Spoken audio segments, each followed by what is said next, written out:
Hello crafty friends, it's Donna here, and I have a one-layer slimline card to share with you today. I'm sitting amongst the suitcases recording this video as we're flying out to Australia tomorrow. The feature image for today's card is called Slimline Protea Bouquet from Paper Rose Studio. It's a tall thin stamp which works perfectly for slimline cards, but I could see myself also using it on a regular card and having some of the image hang off the edge. I'm prepping my stamp with an eraser.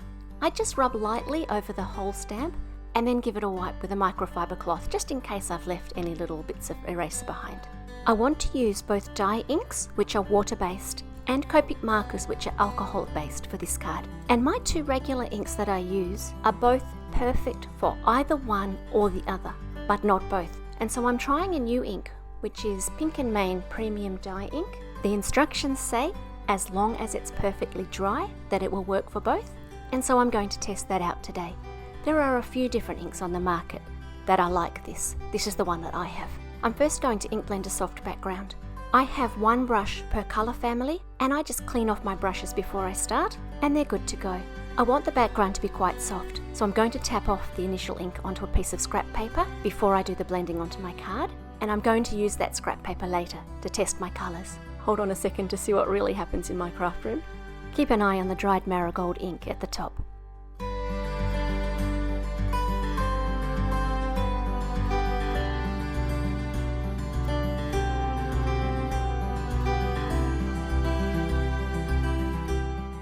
The footage that you're seeing right now has been sped up to double speed.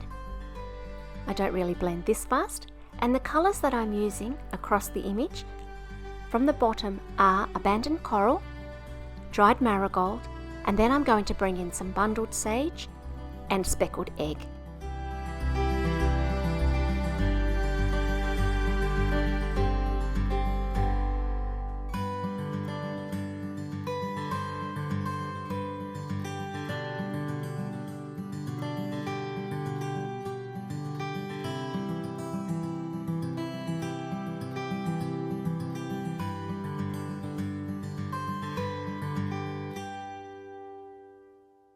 Once all the ink blending's done, I'm going to add some Copic details. And I'm trying out a few different colours to see what they look like over the top of the ink blending. And that's where that little scrap of paper is going to come in handy. I've grabbed a small handful of different colours to see which ones will work best on top of the ink blending. I've started out here with Y12. I'm flicking fast and moving around a lot so that the ink doesn't sink into the paper too much. And you can see that the inside of the card is still clean. This card base is a slimline card base. They come with envelopes from Paper Rose Studio, and it's sturdy enough to handle the Copics as long as I keep moving.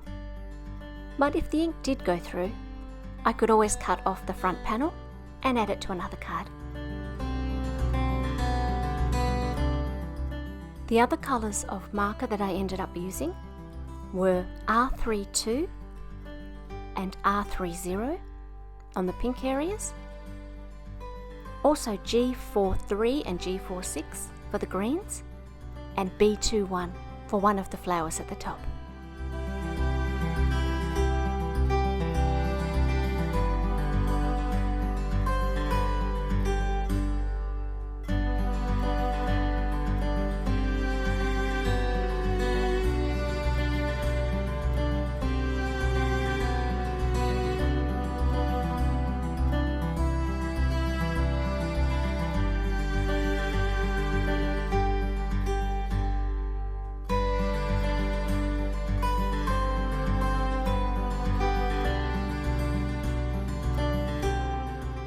The sentiment that I'm going to use today comes from the Modern Poppies stamp set, and I've done some previous stamp surgery on this happy birthday, cutting it apart.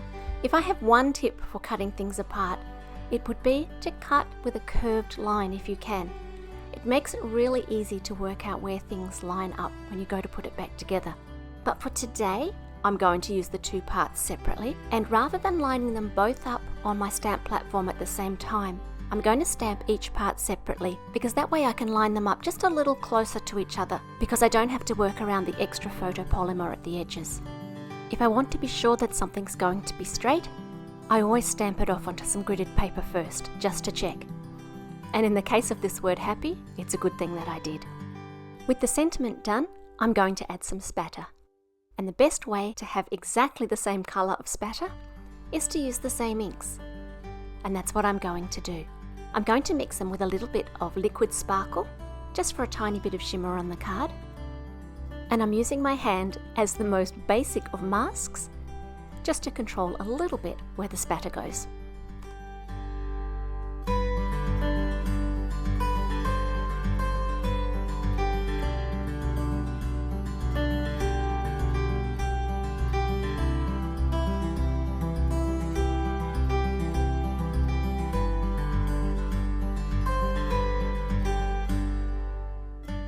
That's all for today's card.